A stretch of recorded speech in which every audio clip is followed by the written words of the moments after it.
సరేరా, నేను ఆఫీస్కి వెళ్తున్నాను. ఆ కుక్కర్లో రైస్ పెట్టిన తినేసేయండి. అన్నా కొంచెం మా ట్యాప్ కట్టే అన్నా. సరే సరే. అరే చెప్పడం మర్చిపోయినరా, ట్యాప్ పోయిందిరా, ఒకసారి టెక్నీషియన్ ఫోన్ చేయి. బానే ఉంది కదరా? లేదురా, సొక్క లీక్ అవుతుందిరా. అరే డ్రాప్ పడితే ఏమైద్దిరా, నువ్వు మరీ చెప్తావు. ఫోన్ చేయొచ్చు కదరా. నాకు ఆఫీస్కి లేట్ అయిపోతుందిరా. నీకు నెంబర్ పంపిస్తా, కావాలంటే ఫోన్ చేయి. అరే ఎక్కడున్నావురా?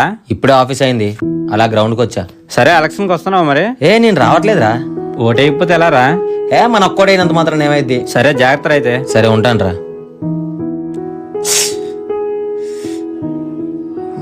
చెప్పులు లేకపోతే పని అయిపోయింది.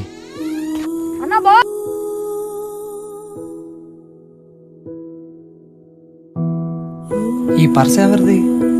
డబ్బులు కూడా ఉన్నాయి, వాటర్ ఐడి కూడా ఉంది. భయ్యా ఈ పర్స్ మీదేనా? నాదే భయ్యా, పడిపోయింది అనుకుంటా. అక్కడ దొరికింది భయ్యా. చాలా థ్యాంక్స్ భయ్యా. డబ్బులు కూడా ఉన్నాయి. ఈ రోజుల్లో ఇలా ఇవ్వడం చాలా గ్రేట్ భయ్యా. ఒకసారి చెక్ చేసుకోండి అన్నీ ఉన్నాయో లేదో. లేదు భయ్యా, డబ్బులు కూడా లెక్క సరిపోయినాయి, అన్నీ ఉన్నట్టే. డబ్బుల కన్నా విలువైనది ఒకటి మీది నా దగ్గర ఉండిపోయింది. వాటర్ ఐడినా? దీంతో నాకు అవసరం లేదు భయ్యా, నేను ఎలక్షన్స్ కూడా వెళ్ళట్లేదు. ఎందుకు వెళ్ళట్లేదు భయ్యా? వచ్చిందే ఒక రోజు సెలవు, ఆ రోజు కూడా ప్రశాంతత లేకుండా జర్నీ ఎందుకు చెప్పండి. ఇంత చదువుకున్న మీరే ఓటు వేయకపోతే ఎలా? వెళ్ళడానికి టైం కుదరట్లేదు భయ్యా. మీలా చదువుకున్న వాళ్ళు ఓట్లు వేయకపోవడం వల్లే చదువు రాని వాళ్ళ దగ్గర ఓట్లు కొంటున్నారు. అయినా నా ఒక్క ఓటు అయిపోతే ఏమైంది భయ్యా? ఒక్క ఓటే కదని మీరు అనుకుంటున్నారు, కానీ మీలా ఒక్క ఓటే కదని బద్దకించే వాళ్ళ సంఖ్య ఎంత ఉంటుందో మీరే ఆలోచించండి.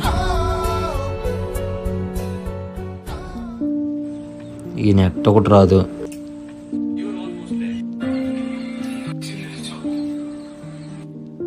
అరే వాటర్ రావట్లేదేంట్రా? వాటర్ సేపు వాటర్ ఏమని? ఈ రోజు అంతా వాటర్ రావంటన్నా. ఏం మాట్లాడుతున్నారా? వాటర్ రాకపోతే ఆఫీస్కి ఎలా వెళ్ళాలి? మనకే కాదన్నా, ఈ కాలనీ మొత్తం రావట్లేదు. ఇప్పుడు ఆఫీస్కి ఎలా వెళ్ళాలరా? ఒక బకెట్ వాటర్ సరిపోతా నీకు? నిజంగా ఉన్నాయిరా? నీకు ఎన్ని ఎందుకురా, సరిపోతావు సరిపోవా? అరే సరిపోతే ప్లీజ్ రే, ఇంపార్టెంట్ వర్క్ ఉందిరా, ఆఫీస్కి వెళ్ళాలి. ఇలా తీసుకో.